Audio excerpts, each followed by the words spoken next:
treat your board meetings like a business meeting. You want them to know that they're coming in, you're valuing their time, you're running meetings effectively, you have an agenda, and so while they're there, their time is valued. I always love it when we're fed. You want to create community opportunities for your board, and I think food around a board meeting is great. And so when you can lead your board that way, letting them know they're appreciated.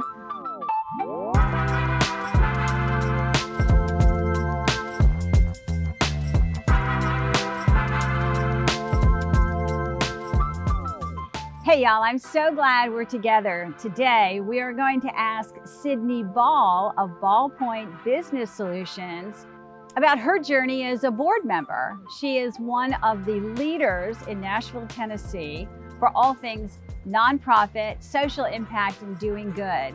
So we're gonna bring her along and get some tips and some advice and share some stories. Sydney, come on. Hey, friend. It's so good to see you. So good to see you. Congrats on Ballpoint Business Solutions. Thank I'm really you. glad about that. So excited. Let's walk and talk. I'm so excited that you're going to be talking with us today on Walk and Talk because you are that board member who's been on a variety of boards, leveraged that for business purposes as well as personal connections. You have had impact in a variety of different ways.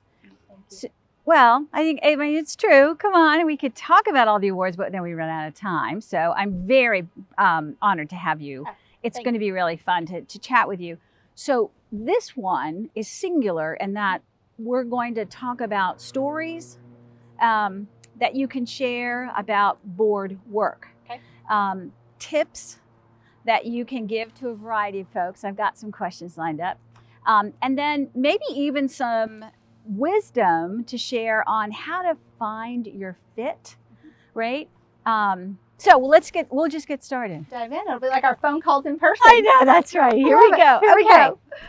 So first of all, it's a choice to work on a board. Absolutely. So Commitment. it is. So start me at the beginning of the journey. Like, when did you go, I really want to serve on a board, or how did that come to be? You know, I encourage people when they first graduate college, graduate school, move to a new city, start a new career. One of the best ways to engage in a community is to plug in to board service. I think it's so impactful. It's a way to learn the community. It's a way to engage with people. So for me, I was blessed to have great mentors who said, Sydney, this is where you're going to plug in. And this is what you're going to do. Kind of voluntold. Voluntold. I But I yeah. truly believe in the power of mentorship and what that means. But for me, I was blessed to have great mentors to do that. I think so many people want to serve, but they don't know how to effectively serve. Right. And so what does that look like in the board member transition? We have so many board members who are aging out, rolling off of And new boards, people moving and new in. people moving in. But how do Yeah. they serve effectively? Right. So it's not just a resume booster, but they're really giving back. So did that start because your parents maybe had been board members? You know, my grandparents Okay. were very actively engaged in the community. Okay. And so I had seen that service through them. My parents also are very philanthropic. Yeah. And so that was important to me I had seen that in my family, that to whom much is given, much is expected. Yeah. But my grandparents had served in their community through boards, and my parents had done more so through just giving back. Yeah. So let me ask you a question about, okay, so, and I love that you said, and that's what I saw. I think what's really interesting there, you know, some folks are just prone to serve because they have seen it. But what's really interesting to me, and I think this has been true of most of the people I've posed this question to, did your grandparents ever sit down and say, here's what board service looks like? No.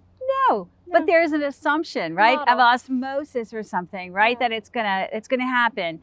It particularly happens, I think, with folks who are front of the house of businesses, right? Like, well, if you're in sales or you're in customer relations, you're gonna know how to do it. So it's interesting. It's interesting to know that most folks, well, I mean, the data shows that most executive directors across the United States know that over 70% of their board has no idea what their strategic plan is. Not how to implement it, they just don't know it, right? Like, they're responsible for knowing that. So okay, so it seems like it was kind of a family tree thing that got you going. So, and you were voluntold. Mm-hmm. It was. by, I think it was the bank, But right? grateful. Yeah. Grateful I was. Yes. Yeah. So I started after I graduated graduate school. I started with the community bank. And I think what's important for young professionals, people moving to town, people saying, I want to get engaged in a board. And you may have a different perspective on this, but I think when people hear that, they go, oh, great, like good, we've wanted somebody. And so there'll be a lot of ask, or can be a lot of ask. We want you on our board and we want you to join our committee. So I encourage people, yes, to get plugged in. I think it's one of the best things they can do personally and professionally. But I encourage them to volunteer. Okay. And learn about the organizations. Okay. And find where they're passionate about. Mm-hmm. So I think that evolves over time, but I do think it's important for you to volunteer where you're passionate about and engaged, because then you're going to want to show up to the meetings. You're going to want to fundraise. You're going to want to get your family and friends involved. For me, for example, if the Humane Society asked me to serve, I would not be their best board member. Puppies and kittens are not my thing. So I would not be their best board member, and I know that. So I know that my best path for volunteerism and what I'm passionate about is I'm passionate about education. We have that in common. Mm-hmm. Passionate about education, whether that's lower school education or higher ed. Mm-hmm. I feel like education's a furtherance for someone. And so that's a passion for me. So I serve on the board for the College of Business at Lipscomb University, my alma mater. So that has been a strong fit for me.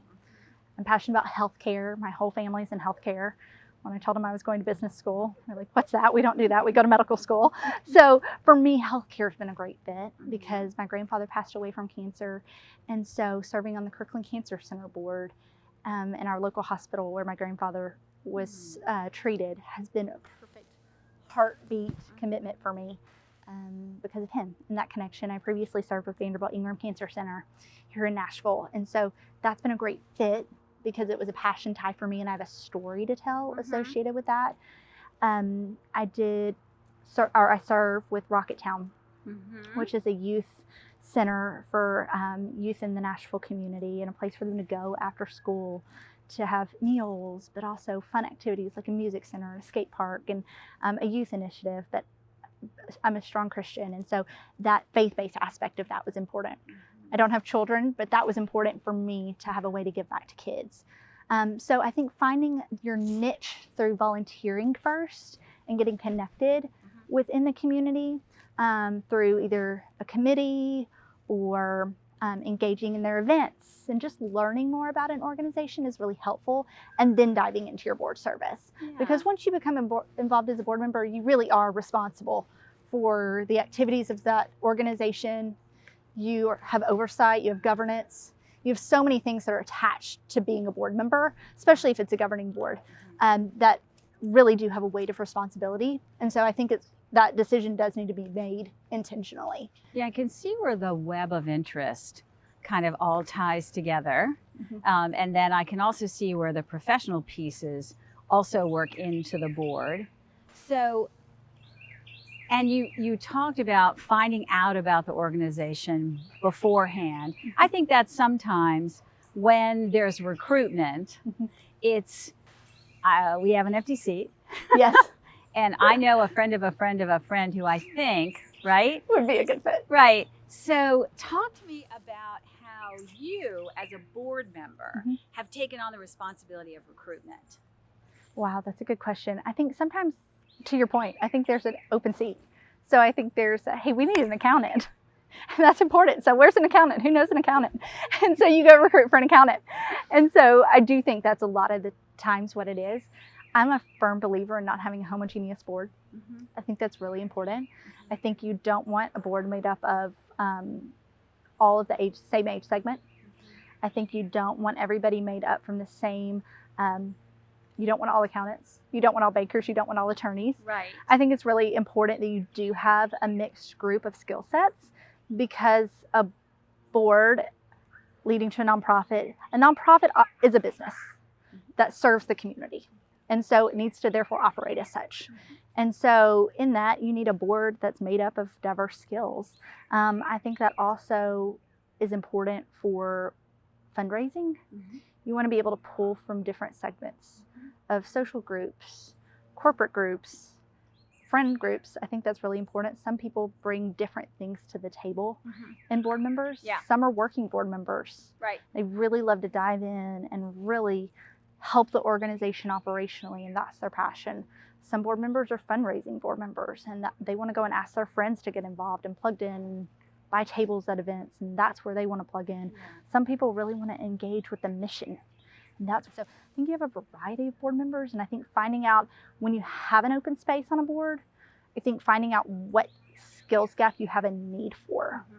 So where is that you have that need, and going and filling that need. Right. So if you have all fundraisers but you have no workers, Right. you need to go find a worker. Right. If you have all workers and no fundraisers, you need to go find a fundraiser. Exactly. So I think that's important in looking at your mix of boards, not just looking for great people, because there are so many great people that want to serve. Well, you But that's also important. You also need great people who want to get involved. And so as they are interested, trying to capitalize on that interest and take advantage of that interest when they're interested, and trying to find the right place for them to become involved in your organization, I think is important for executive directors to recognize. Sure. And so there's a dance in that. Yeah. It's also arming the board members with what's needed. Exactly. Right. Because if they aren't aware of term roll-offs, if they aren't aware of the, content knowledge that's needed, or that secret sauce or X factor, right? How do you know when you are serving on an engaged board that's having a good time? I think it's the output of the organization. I think you know it. Do you have a story or anything? I think that, yes. I think you see it in the work that the organization's doing. I don't love boards that have drama. I think that's easy. I think that's a given. Let's define drama, because I can't imagine a group of high-performing volunteers would have any drama, right? But No. I think that organizations, they all come and they want to give their best, and everybody's coming to share their thoughts and value of how they think they can give. And I think that the outflow of what is produced by the board, or the decisions made by the board, shows how effectively the board is working together, just like in a business. Yeah. So when a business is thriving on all cylinders and the team is working well together, and that culture, it's a culture. So when the culture of the team is working well, I think the business is thriving and the output is good. I think it's the same for a nonprofit board.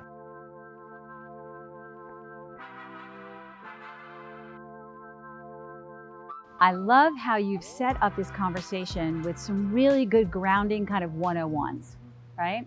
But now I want to go a little bit deeper, because sometimes people may know how to serve on a board. They're all excited to serve on a board, but whether they're doing it for their first time or for their 10th time, something's not quite clicking. So how does somebody, just individually, how do they repair either disengagement for themselves and disengagement for the board? How do you make a board healthy as a board member? And I've seen both healthy and non-healthy boards. Yeah. In board service. It's organic. It's isn't organic. it? It's made of people too. So I think you have to find that right mix with a board. It's like a family. You have to find that mix of who's going to work well together, what committee structures are going to work well together. I think when you know you have a good board is when people are connected and they enjoy being with each other, and they're showing up to board meetings, when they're engaging outside of a board meeting. I've had the pleasure of launching my new business this week, which has been so exciting. And having members that I serve with on board reach out and say, Sydney, let's grab coffee and let's go grab lunch. And I want to hear more about it. I know we're engaged together. We're walking through tough decisions that we have to make together in the boardroom, but we can also be doing life together as well, and business together. And so I think that's a great makeup for a strong board. That gatekeeper, that boundary? Yes, that the board, and you may have a better way of saying this, but because you are the one that's in there advising on this, but I'm a firm believer that the board and the executive committee, specifically the executive committee, but the board itself is the one that oversees the organization from a governing perspective. The risk lies with them, but the They oversee the executive director or the CEO. And then that executive director, CEO, they oversee the team. They're empowered for the day-to-day. That board member does not need to be knowing what the secretary is doing or what is happening for the event planning. That needs to happen for the committee that they put together, but really the CEO or the executive director, those HR pieces and the executing of day-to-day roles needs to come from them, and then the board oversees that CEO. So share a story. It doesn't matter from where it comes from. We don't need to know source, just whichever you want to choose, where that misunderstanding, because it is, right? Where that misunderstanding has cost the board either valuable time or even members, or has caused some dysfunction.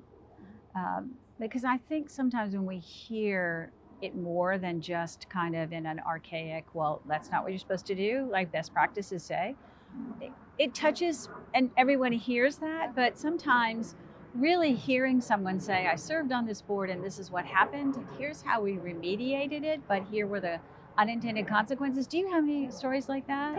I think you can say it over and over. Give me one. I think the issues that happen when that does happen, because I think you see it over and over. A lot of the times it comes from a good place. Oh, 100%. You know, it's people who want to be so helpful and so involved of, hey, I see an issue and we need to fix.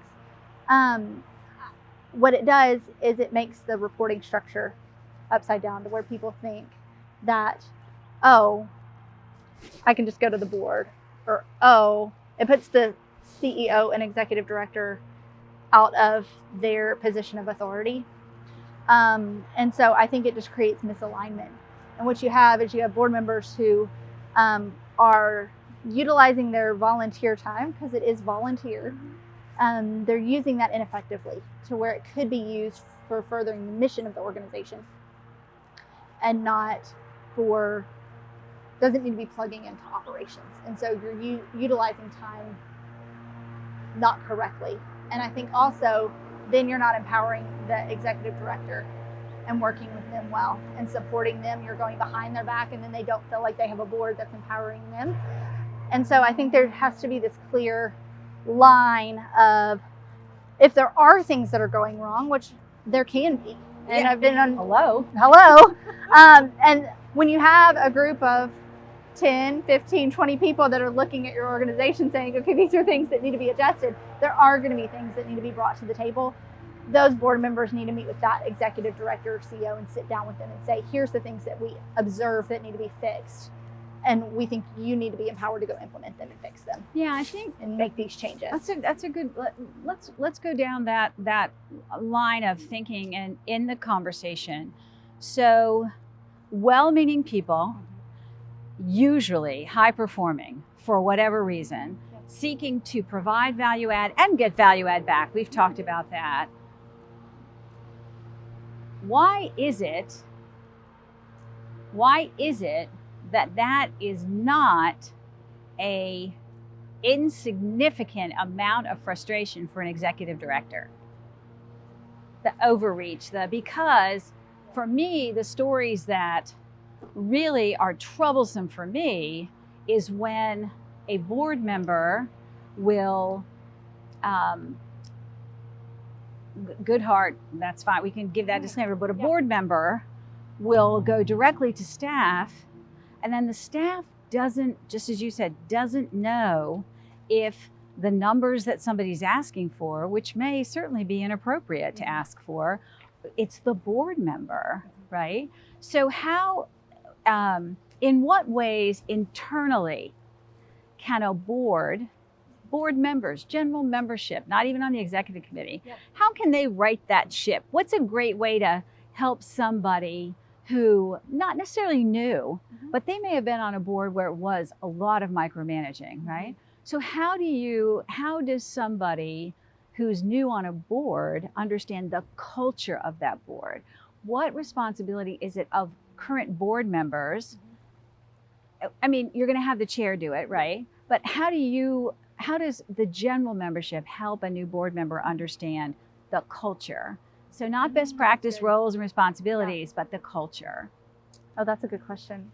I think so much of it is each culture of each board is so different. I'm glad you said that. I think no two boards have been the same from any board I've served on. And I think each culture is so unique. I mean, I think you have your working boards, you have your governing boards, you have your committees.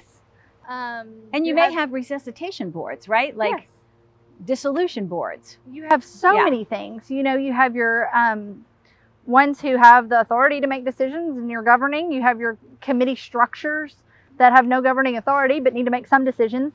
So I think really understanding the purpose of why you're there is really important. So what is the function of why we're there? So for example, I serve on the College Business Alumni Board for Lipscomb. We're a non-governing body. So we have limited ability to make decisions, but we make decisions within a framework for the College of Business that impact a certain set of decision tree options. And that's what we can do. The board at Rocketown is a governing body. Where so you are looking at P&Ls. I am. I am. And making those decisions that like this is a great program. We're going to buy a building. We need this insurance. This is a great program that is helping with outreach.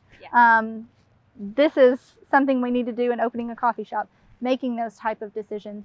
So I think understanding the purpose and the reason for why you're there on the board and what your role and function is within the scope of that organization is really important. I also think that observing, I'm a type A personality.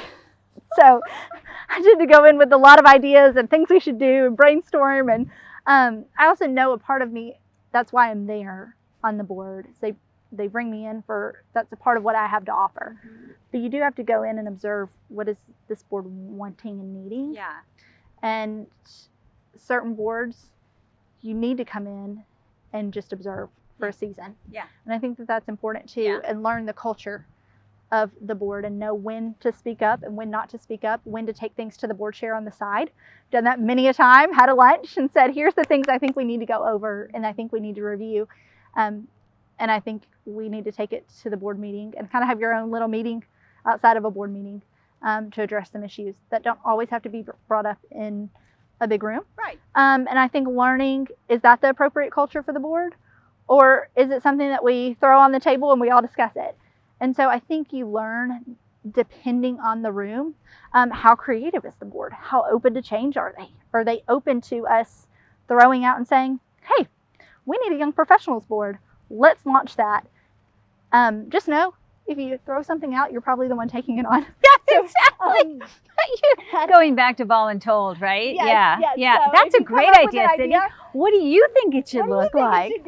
So I threw that out for a vintage affair years ago. It's my first board with Ralph when I was talking earlier, and I said, I think we really need a young professionals board. And they said, that's great. Great idea. Great idea. Since you're a young professional. Why don't you write the bylaws? Why don't you go recruit? Why don't you go do this? I was like, I just was thinking it was a good idea. I'm sorry. I'm never going to suggest anything again.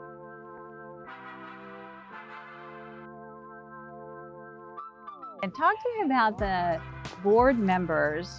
And again, I'm kind of flattening the org chart, right? Because we know that the chair's got to do stuff and the executives committee does. But what obligation, this will seem rhetorical, but it's not. What obligation do the general board membership have in the creation, implementation, and evaluation of a strategic plan?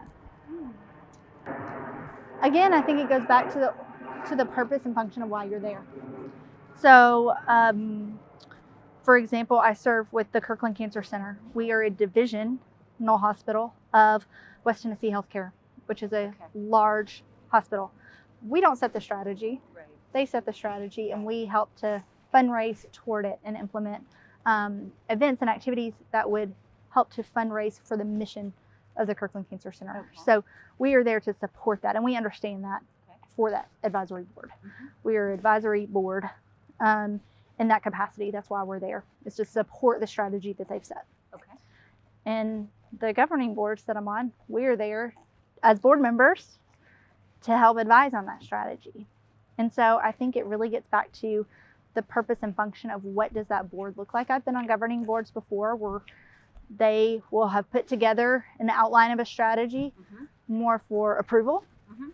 So it's a big team.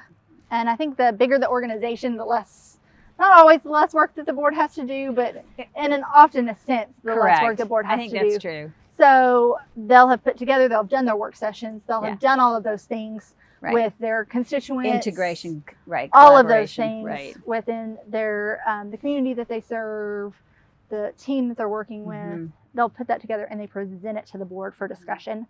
Some of the organizations that are a little smaller, it's brought to the board for creation. And so I think it really depends upon the board that you pick. Or the board that picks you. And I think that goes back to an initial talk of really evaluating the type of board that you want to be on.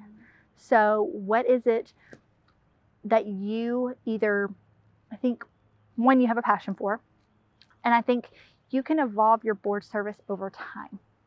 So I think that one great thing about boards is I think you learn the needs of the community and where you can engage, where you can serve, where you can give. I didn't know, which I was so blessed to have never had to experience these things, but I didn't know that there was food insecurity around us in Tennessee.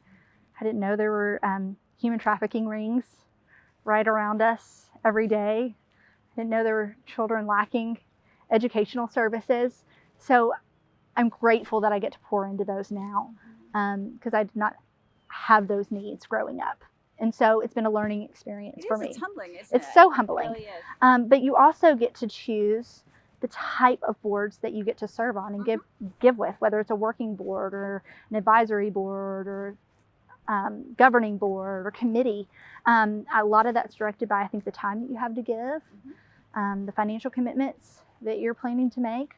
I think another piece to consider is the board growth that you're wanting to get out of that board. The so value there's add. Personal and professional things that can come from that as well. So just as we kind of salt and pepper some things, right? So biggest, greatest, most fondest, that was awful, memory of serving on a board. Oh, yours. Goodness. So many great things. I think it's the people that I've met along the way. There's so many great people that I've gotten to be connected with, you as one of them. Sweet. Thank you. But I think the people that I've gotten to meet and have become lifelong friends out of board service. You know, you're in the trenches together on a lot of things. Sometimes tough times. Yes. But you know, you have a board meeting, then you go to dinner afterwards. Or you're planning this event together and then you're meeting each other's family and friends, and so your worlds collide, and so you end up with so many different circles of friends out of board service that it really is fun. I love that. You know, you're giving back, you're making a difference, but it's fun. I love that. Well, speaking of fun, what idea did you have? Because we all could share, like you and I could go on for a while. Well, no, I would supply most of the material, but what's one time when you had the best idea ever to present to your fellow board members that was going to just make whatever organization you were serving absolutely hit it out of the park, and it never happened? Yes. Or even better, because I got a couple of these, or fell flat. Yes, I have pitched because it has worked well in several organizations that I've served with. I think so many organizations have this board put together of high caliber leaders, which is so critical. You need that, as we've talked about. You need high caliber leaders who all bring something different to the table for their board. High dollar givers or high capacity volunteers, something that they're all bringing. But they need more help. In some way, shape, or form, they need more help. And I'm a huge proponent of a young professionals board and the establishment of that, because I think you need to constantly be cultivating new, getting the pipeline full, keeping it full. And I think it's I think a young professionals board is a strong pipeline filler. I think it's a great way to cultivate new donors. I think it's a great way to get new people engaged with your organization early on in their giving cycle. And maybe have lifelong givers that way. Exactly. I think it's also a great way to capture people who have been maybe family participants for your organization and get their grandchildren and get their kids involved and have a way for them to plug in. So I've pitched a young professionals board to a few Sounds like organizations. it's been pretty successful. It has been on some of them. Yeah. And because it's been successful and I have a track record of implementing them well, Yeah. I feel like it can be successful in other organizations. Some organizations have not been as responsive to the implementation I mean, of that. it happens, But right? that's okay. It's not every idea is a home run. And it may also plant a seed. It does. It does. So this will be the last question because you and I could go on forever. Okay. And maybe we'll go on another walk. I love it. Let's do it. What advice would you give an executive director in helping them manage and lead the board? It's a great question. I would say treat your board meetings like a business meeting. Okay. And I think that's really important. You want them to know that they're coming in, you're valuing their time, you're running meetings effectively, you have an agenda for what you're going to talk about. And so while they're there, their time is valued. So don't come in with nothing to say. Otherwise, there's no reason for them to meet. You could have done it on a phone call. Right. Come in with the decisions that you need executed. Right. If you needed to have a pre-meeting with someone, have that pre-meeting done. If you come in with the discussions that you want to have for intentional conversation. If your meeting's supposed to last an hour and a half, keep it to an hour and a half. Got it. If your meeting's supposed to go an hour, keep it to an hour. I always love it when we're fed. That's always a treat.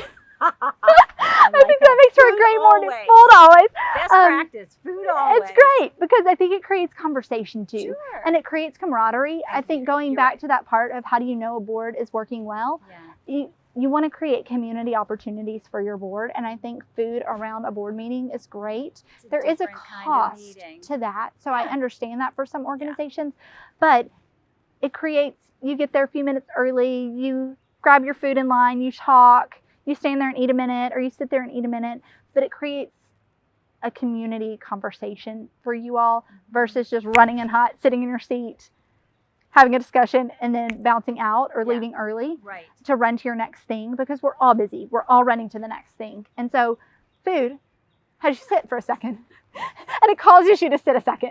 And so it's great. It honestly, the boards where we have meals, those are my stronger board community-wise. Oh, that's nice. Okay. Because we're all connected there eating. And we all arrive a few minutes early to eat. And so it does create that sense of community. And so I think that that would be a strong advice to an executive director is to have that. I also think another thing that the boards I've had the privilege to serve on have done really well. I think board or executive directors and CEOs that lead with excellence.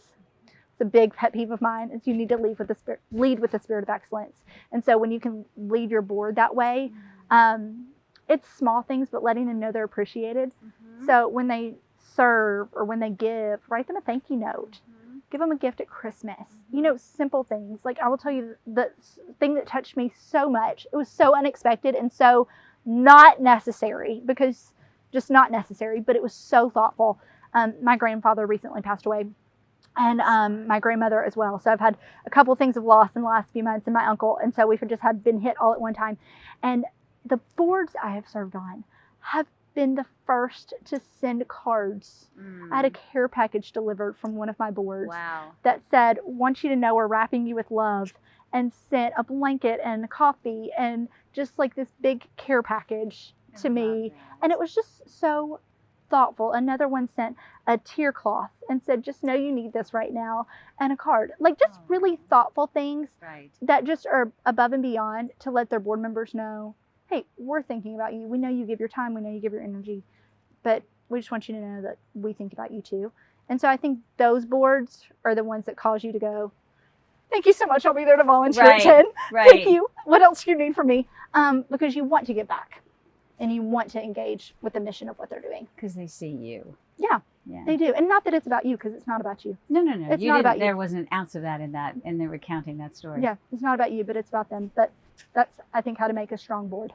Thank you so much. Loved it. This has been great. Love you. This has been so good. Fun. Yeah. So fun. Thank you, Cindy. Thank you for having me. Of course. This was wonderful and so much fun. We'll do it again. Let's do it. All right. Thank you. So we've just spent some time with someone who will be always at the top of lists of who to recruit for boards, whether small and just starting out, those that are kind of muddling through the 5-year plus kind of business plan, and those who are legacies. Sydney Ball is singular in how she looks at serving on a board and how she serves on a board. There were a couple things that really struck me. The first thing from the very beginning was this notion of relationship building on the board, that it's everybody's responsibility, from the staff to the chair to the executive committee and to the general board membership. And she gave us some ways to do that. I think food was really one of those themes. I'm all about that. So my hope is I'll be invited to serve on a board with her, because now I know I'll be fed. She also really stressed the importance of being prepared. And if onboarding, sometimes onboarding for boards are really just about the organization, very fair. So how do you learn to be a board member? We do have this sense that if somebody is in sales or in the front office or is in finance or is just more public facing, that somehow by osmosis they know what to do. But serving on a board is not only an honor and a privilege, but it can be a fiduciary legal obligation. She made it really clear that learning how to be a board member is great and important and essential. The final thing, which, man, this is exactly what I say. So it's not that I'm right, it's that she's right. And somehow I understood what she was saying and have learned from her. When you're choosing to serve on a board, fit is critical. We get it. Some people really like puppies, and that's where you should put your energies. Some people really dig old people. That's awesome. Some people like middle school. Those people are sent from God. But some people really want to serve with middle school kids. All of that matters. And so when somebody knows you have talent, you can provide all this expertise and you've got all this experience, and they wonder if you can serve on an early childhood learning board, but you really like puppies, the best thing you can do, and what Sydney advises, is for you to say, not me, not this time, but I've got a friend. And Sydney Ball is one of those people who constantly has her radar out to make sure that her friends, her associates, her colleagues, her neighbors, her family have a chance to serve in the highest possible level, just like she does all the time. All right, guys, we'll see you next time. Thanks for joining.